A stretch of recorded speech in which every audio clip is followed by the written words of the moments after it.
There's no doubt that the pandemic has accelerated digital transformation for the simple fact that in the past you might have talked about AI and automation as something that was on your 10-year roadmap. But now, if you're not doing those things, you're simply out of business. So whether it's retailers using robots in their warehouses, supply chains now using more and more data and automation, or even in food service using higher levels of robotics in preparation and service and delivery and even drones, almost every industry now is embracing AI and automation simply to stay in business.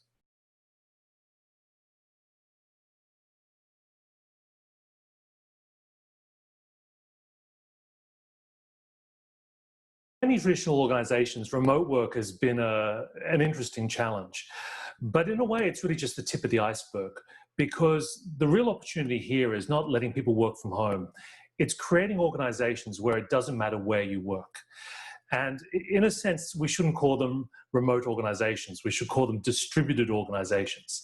The hardest part to get right is not the technology or the connectivity or the challenges of family interruptions. What's hard is changing the way you make decisions, the way you use data, the culture of collaboration and creativity. Getting that right without a central office, that's something that's going to become more important than ever in the next 5 to 10 years.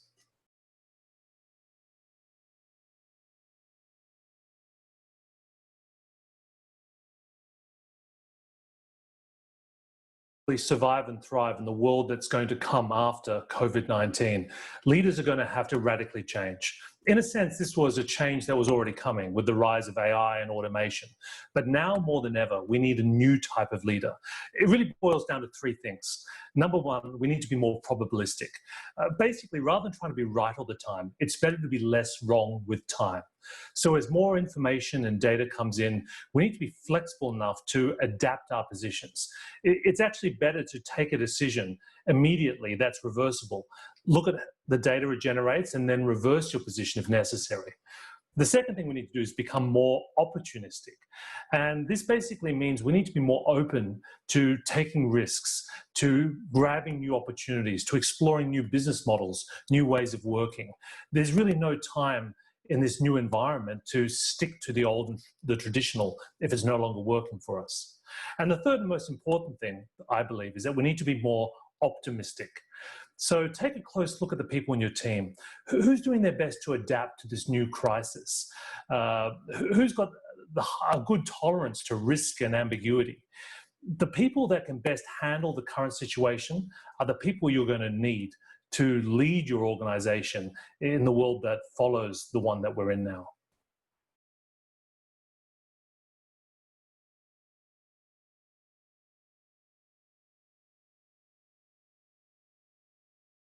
Privacy, data, surveillance, this is going to be a new battleground in the next 5 years. And it's really going to be not just a question of individual rights. It's going to be about the relationship of countries to each other and governments to corporations.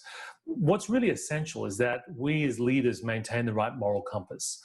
And the question we have to ask ourselves is not, is this legal or is this authorized under regulations? The question we have to ask ourselves is, are we acting in our users' or customers' best interests? Because it's only by putting the considerations of the people we serve at the heart of our decision making can we be sure that we are essentially doing the right thing.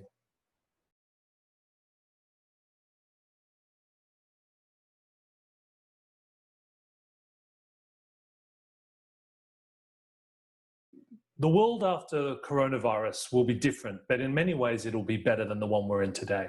Not only will there be more efficient digital services, more virtual options for engaging with companies and with governments, but also almost every aspect of our business organizations will change.